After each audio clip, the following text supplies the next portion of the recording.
Kemudian kita sekelompok atau segelintir pemuda itu kumpul-kumpul istirahat, ya kan?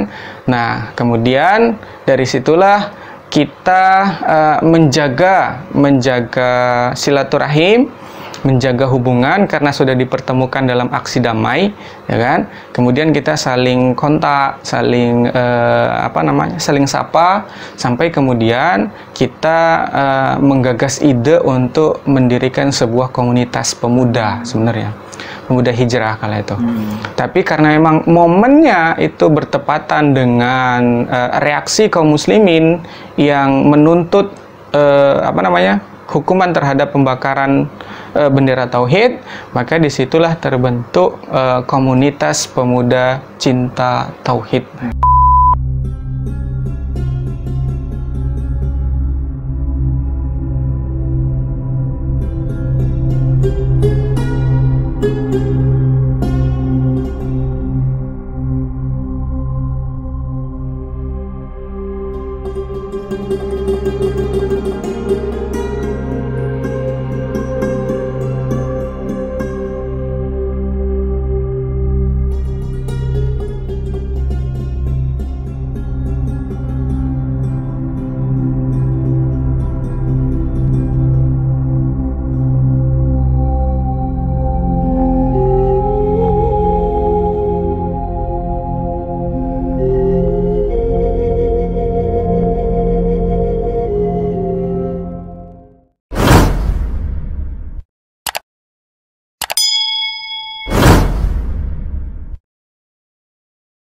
Herman, ayo kita berangkat ke Jakarta.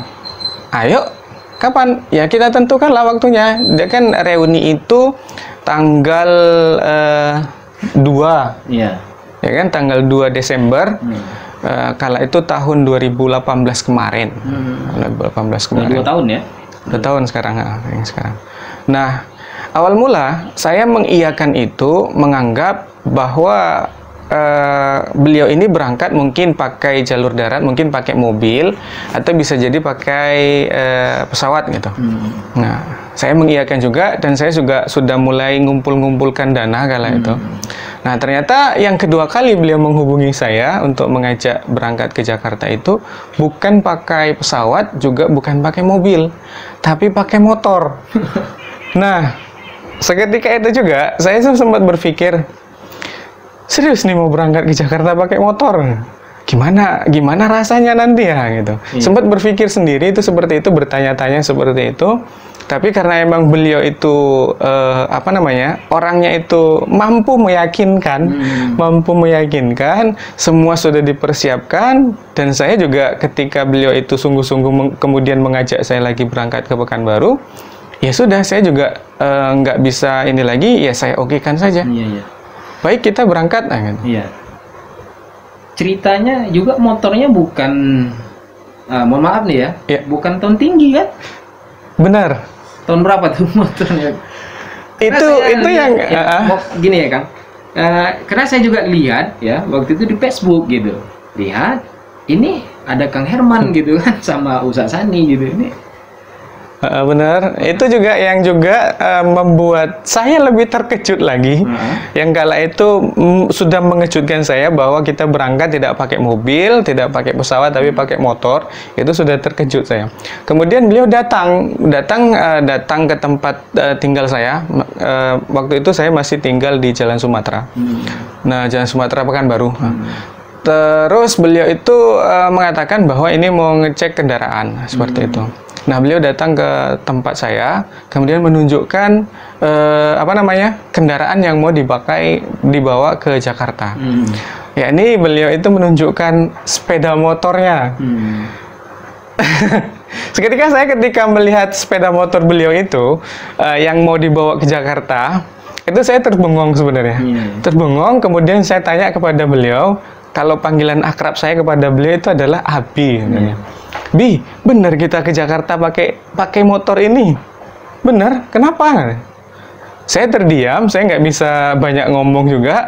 Tapi beliau itu tidak dalam kondisi bercanda. Beliau itu sadar dan beliau itu sungguh-sungguh. Oke, yaudah yuk kita berangkat besok, insya Allah lah. aku juga yakin sama antum. Ya. Nah, sepeda motornya itu adalah sepeda motor nggak butut juga, tapi sepeda motor yang sudah keluaran pabrikan lama, keluaran tahun 2001, sepeda motor Supra kalau itu nggak salah. Nah, dengan kondisi sepeda motor yang seperti itu, kemudian beliau masukkan ke bengkel, dan tepat hari Rabunya sebelum tanggal 2, hari Rabu atau hari Selasa itu yang nggak salah. Nah, itu kita berangkat ba'da subuh. Pakai sepeda motor Supra, keluaran pabrikan tahun 2001. Baik, ini sangat inspiratif sekali ya Kang. Ya, kami mendengar itu kan cerita Kakang mengenai dengan berangkatnya untuk reunian 212 ketika 2018 itu kan. Artinya seperti ini, ketika motor itu digunakan, apakah ini katakanlah untuk pengiritan, ya kan? Atau memang karena niatnya untuk apa gitu? Ataukah untuk mencari viral gitu? Atau seperti apa waktu itu? Baik, sebenarnya banyak hal sih, banyak hal yang kita pikirkan, kita ini kan sebelum kemudian memutuskan berangkat. Yang pertama itu adalah karena emang jiwa petualang beliau tadi. Yang pertama karena jiwa petualang beliau. Kemudian benar kata antum tadi saat bahwa untuk pengiritan ya juga, tapi tidak sebenarnya untuk benar-benar untuk pengiritan sebenarnya. Karena bekal atau ongkos yang sudah kita persiapkan sebelumnya itu sudah kita targetkan antara naik mobil atau naik pesawat. Tiket beli pesawat itu sudah kita persiapkan sebenarnya. Tapi yang lebih membuat kita memutuskan untuk naik sepeda motor adalah jiwa petualang beliau yang terutama tertantang untuk benar bisa nggak ini. Intinya kalaupun nanti semisal di tengah perjalanan kita mengalami katakanlah rusak sepeda motor dan lain sebagainya, ya sudah kita naikkan bus aja gitu. Kemudian atau kita berangkat juga ke Jakarta atau kita balik lagi ke Pekanbaru gitu. Jadi dari situ. Kemudian dari segi ruhiyahnya atau segi keimanannya itu juga salah satu istilahnya, mengingat dulu juga para sahabat bahkan Rasulullah itu melakukan perjalanan yang tidak dekat gitu dan tidak sebentar gitu. Jadi juga di sisi yang lain kita ingin merasakan bagaimana sih ketika memang kondisi kita yang tidak mempunyai bekal yang cukup dengan peralatan atau dengan yang ada itu kita kemudian mampu menggunakannya gitu. Yang tentunya bukan konyol-konyolan, bukan istilahnya kita itu berjuang tanpa memikirkan resikonya, tidak. Tapi lebih tepatnya adalah bagaimana kemudian kita itu mampu mengasah keimanan kita itu lebih meyakinin bahwa Allah itu akan senantiasa membantu menolong hambanya yang hambanya itu melakukan aktivitas perbuatan mendekatkan diri kepadanya gitu. Jadi dari pemikiran, dari pemahaman seperti itu kemudian kita bismillah berangkat. Bismillah memutuskan berangkat naik sepeda motor dengan bekal yang alhamdulillah cukup sebenarnya, karena emang sudah kita cukupkan untuk beli tiket pesawat juga kala itu. Gitu. Berangkat di hari apa? Hari Rabu pagi, Kamis, Jumat malam, Sabtu kita sudah sampai di Jakarta. Di Jakarta. Berarti berapa hari itu? Rabu, 3 hari. Kamis. 3 hari ya? Iya. Dan itu sedangkan ya saya pernah berangkat dari Jakarta itu pakai pickup ya. Nah, itu kan yang saya rasakan memang luar biasa, capek gitu kan. Nah, tidur pun tak tentu gitu kan. Nah, kurang istirahat lah gitu. Nah, ini yang nggak habis pikir ya kan, yang nggak habis pikir saya ketika Kakang berangkat sama Ustadz Sani tadi, ini istirahatnya seperti apa nih waktu di dalam perjalanan? Ya, istirahatnya itu setiap selesai ba'da maghrib kita itu tidak melakukan perjalanan, ya, kita istirahat. Nah, tiba di Jakarta, ini bagaimana respon dan tanggapan teman-teman di sana? Ya, respon dan tanggapan teman-teman yang ada di Jakarta itu dari mulai perjalanan sudah alhamdulillah yang mengikuti reuni kan tidak hanya dari Pekanbaru saja, itu dari berbagai daerah, termasuk juga dari Medan. Nah, itu di tengah perjalanan kita ketemu dengan peserta yang berangkat dari kota Medan. Tapi tidak pakai sepeda motor, tapi mereka menggunakan mobil. Nah, di tengah perjalanan, karena kami itu pakai identitas bendera Rasulullah, ya. Maka kemudian dikenali dengan identitas itu. Kita di tengah perjalanan, tepatnya waktu itu sampai di daerah Palembang. Sampai di daerah Palembang, kita sedang berkendara, kemudian disapa oleh sahabat-sahabat peserta yang berangkat dari kota Medan. Nah, kita disapa, kemudian kita sampaikan bahwa kita juga akan mengikuti reuni akbar yang 212 di Monas, gitu. Berarti ada atribut lah yang jadi pengenal lah gitu ya? Iya, benar. Ketika di perjalanan ya. Nah, dari itu kemudian ada beberapa bekal yang kemudian dikasihkan kepada kami. Bekal makanan itu disampaikan kepada diberikan kepada kami. Nah, itu yang di perjalanan. Kemudian sampai di sebelum ke Jakarta, itu kita nyebrang ke mana? Bakahuni Merak.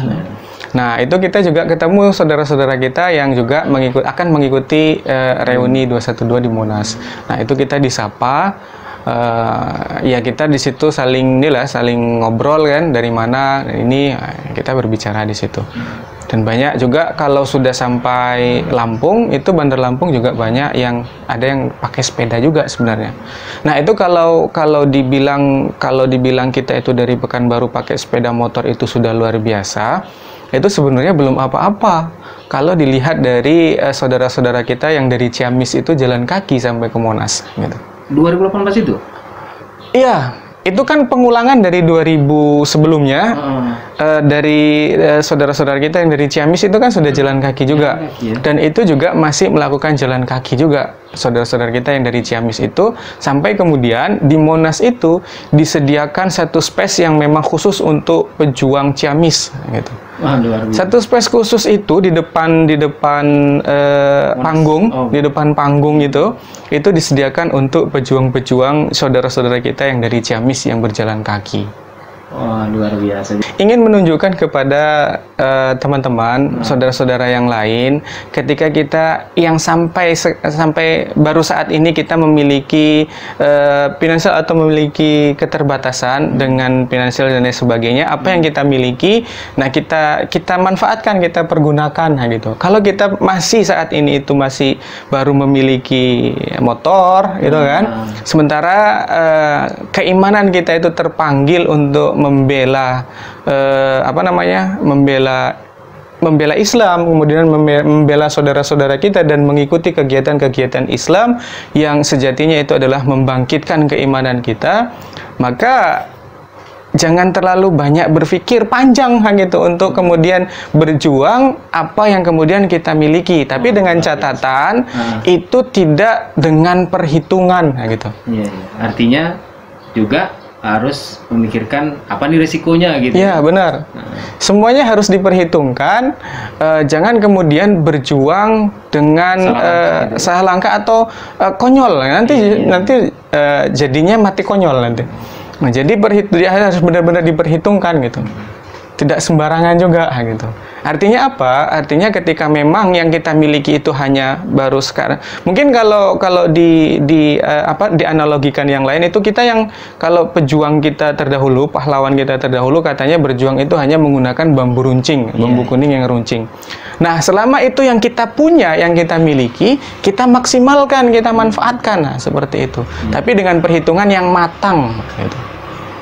Baik, ketika itu kan berangkat nih Kakang dan juga Ustadz Sani. Ini kan Ustadz Sani punya keluarga, ya. Kakang punya keluarga. Waktu itu gimana untuk izinnya dari keluarga? Ya, sempat dramatis sebenarnya untuk izin berangkat karena naik sepeda motor. Tapi alhamdulillah istri Ustadz Sani dan istri saya itu sedikit banyak sudah dibekali dengan pemahaman Islam, karena sejatinya kita berangkat itu bukan untuk senang-senang, kita berangkat itu bukan untuk sesuatu yang bisa dikatakan tidak bermanfaat, tapi keberangkatan kita ke Jakarta itu adalah untuk kemuliaan Islam. Seperti itu. Nah, jadi ketika awal izin itu sama para istri, nah itu sempat juga mereka itu mengalami kekhawatiran bagaimana kalau kemudian nanti terjadi ini dan itu jalanan. Tapi sekali lagi kita berusaha mampu meyakinkan istri-istri untuk Allah itu akan melindungi. Gitu. Pernah kena hujan nggak waktu dalam perjalanan?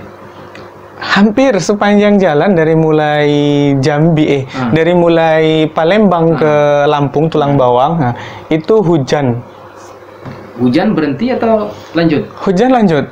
Kalau terlalu lebat, baru kemudian kita berhenti. Oh, berhenti ya. Kalau terlalu lebat, kita berhenti. Tapi kalau masih terbilang lebat biasa, gitu, kita masih tetap jalan juga. Tentu dengan pakai mantel, jas hujan. Ini mungkin mengingat refresh kita nih, Kang. Ya kan, karena kita berbicara santai nih kan. Jadi setelah ini kan 2018 ini ya, Kakang berangkat nih ya, sama Ustaz Sandi. Jadinya 2018. 2019 apa 2020 ya, yang ada berangkat dari Jambi ke Makkah itu? 2019 ya? Yang naik motor ini ya? Naik motor NMAX tuh ya? NMAX ya? Beserta anaknya ya? Beserta anaknya. Ini kan juga nggak tahu ya apakah dia lihat berita berita atau inspirasi dari orang Kakang, nggak tahu ya. Tapi memang lebih dahsyat lagi gitu. Artinya ini lebih dahsyat lagi gitu kan. Dalam artian kalau dia tidak mampu ya kan dalam segi materi, enggak juga. Ternyata beliau ini memang sudah punya ini ya. Lagi-lagi memang yang kita sebut tadi memang ada jiwa petualangnya gitu ya. Beberapa negara dilewati hingga akhirnya kan sampai ke Makkah ya. Luar biasa. Jadi sahabat inspirator remaja ini sangat menginspirasi kepada kita ya.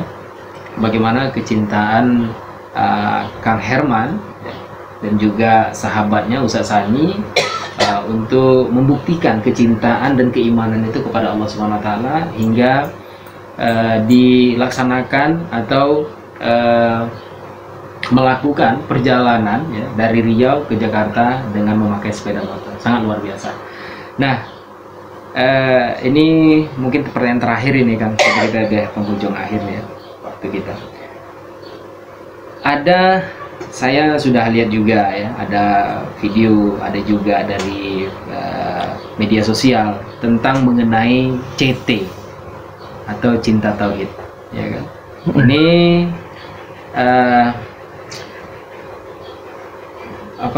saya dapatkan beritanya itu adalah Kang Herman ya. Kang Herman ya, atau Ustadz Herman yang sekarang ini adalah sebagai pembinanya. Ini ceritanya seperti apa nih kok? Bisa munculnya hadir CT ini seperti apa, dan kegiatan-kegiatannya ini sekaligus ya, dan kegiatannya seperti apa dari awal terbentuknya hingga sekarang. Baik, untuk ini CT sendiri, apa sih CT itu? CT itu adalah Cinta Tauhid atau Komunitas Cinta Tauhid. Nah, ada namanya ACT, ada namanya banyak dari CT-CT ya. Juga kenapa memilih CT? Kenapa memilih Cinta Tauhid? Nah, itu karena berangkat dari sederhana sebenarnya. Berangkat dari kejadian pembakaran bendera tauhid.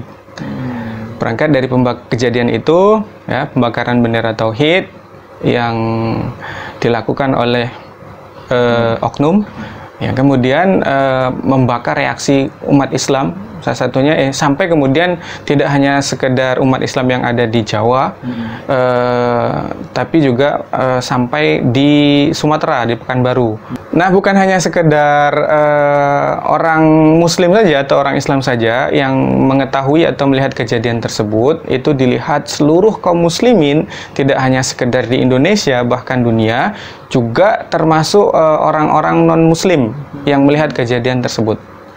Nah, jadi sederhananya berangkat dari itu, kemudian membakar reaksi kaum muslimin untuk melakukan penolakan atau melakukan pembelaan terhadap kalimat tauhid yang sudah dihinakan, yang sudah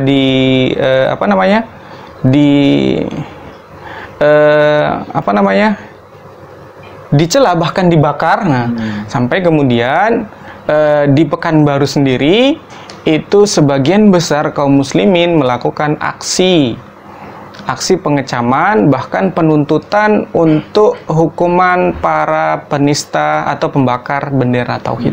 Gitu. Nah, juga termasuk beberapa pemuda yang ada di Pekanbaru itu mengikuti kegiatan aksi damai penuntutan hukuman terhadap pembakaran bendera tauhid. Nah, jadi berangkat dari situ, selesai kejadian atau selesai aksi damai penuntutan hukuman terhadap pembakar bendera tauhid, kemudian kita sekelompok atau segelintir pemuda itu kumpul-kumpul istirahat, ya kan? Nah, kemudian dari situlah kita menjaga silaturahim, menjaga hubungan karena sudah dipertemukan dalam aksi damai, ya kan? Kemudian kita saling kontak, saling saling sapa, sampai kemudian kita menggagas ide untuk mendirikan sebuah komunitas pemuda, sebenarnya pemuda hijrah kala itu. Tapi karena memang momennya itu bertepatan dengan reaksi kaum muslimin yang menuntut hukuman terhadap pembakaran bendera tauhid, maka disitulah terbentuk komunitas pemuda cinta tauhid.